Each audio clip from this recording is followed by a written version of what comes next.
Did you really think I'd just let that slide?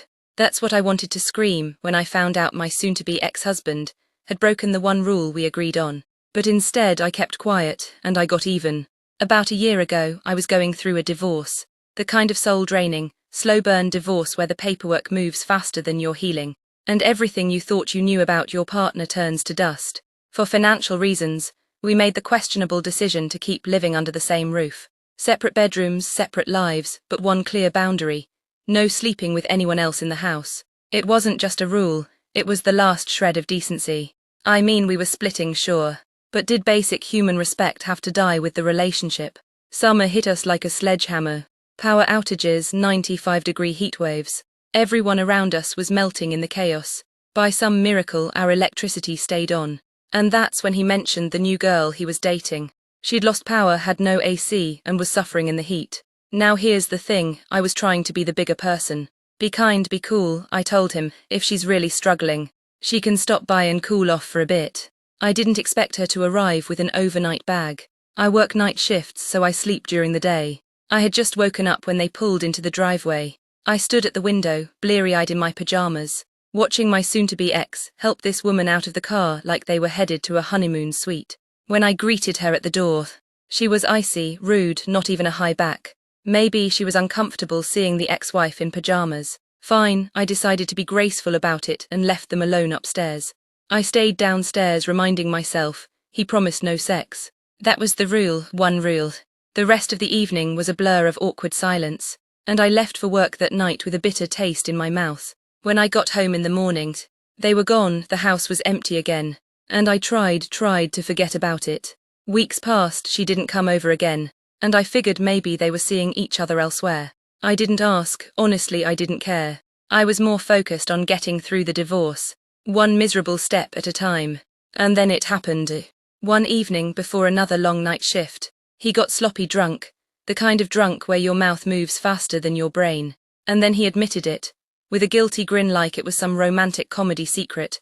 We slept together that night, while you were home. I froze. I didn't yell, I don't usually yell.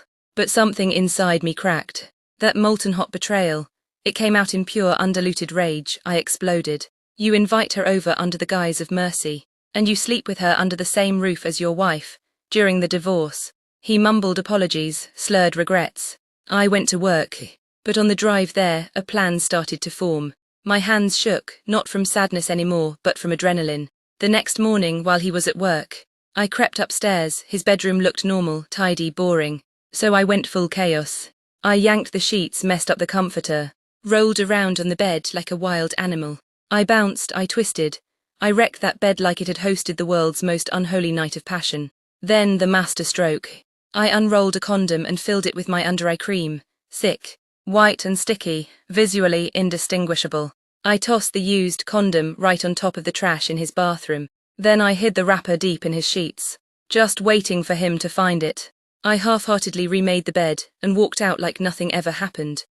That night I went to work, he never said a word. But the next morning, his car was still in the garage. My heart skipped, he was supposed to be at work. When I stepped inside, his voice called from upstairs. "Can you come here?" He sounded wrecked. I climbed the stairs slowly. He was still in bed, eyes puffy, sheets pulled up like a shield. He looked at me like a man who had been haunted by his worst nightmare.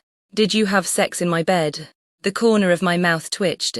"I don't know what you're talking about." He started listing the evidence. The mess, the wrapper, the condom in the trash.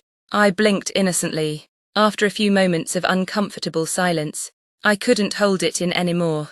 I burst out laughing. I told him the truth. "Yeah, I staged the whole thing. You broke the rule, remember? No sex in the house." His face turned pale, then red, then blank. And then he said something that still makes me cackle to this day. "I don't believe you." Yep. After years of being accused of cheating, years of jealousy, controlling behavior, and insane suspicions, he now thought I really had slept with someone else. He was convinced, obsessed, shattered. Later that afternoon, he went to his first therapy session. A few weeks later, the new girl dumped him. Said he had too much baggage, too many trust issues, too many problems he needed to work through. Karma. Some say revenge should be loud, explosive. I disagree. Revenge is a slow smile on a quiet morning when he asks, "Did you cheat on me?" And you say, maybe, and let the silence do the rest. If you've ever had to deal with someone who broke their promises and underestimated your strength, I hope this story hit home. Sometimes, the sweetest justice comes from watching someone unravel by their own paranoia. Smash that like button if this gave you chills. Drop a comment below what's the pettiest, most satisfying revenge you've ever witnessed, and make sure to subscribe for more stories that'll have you saying, "Oh, they deserved that."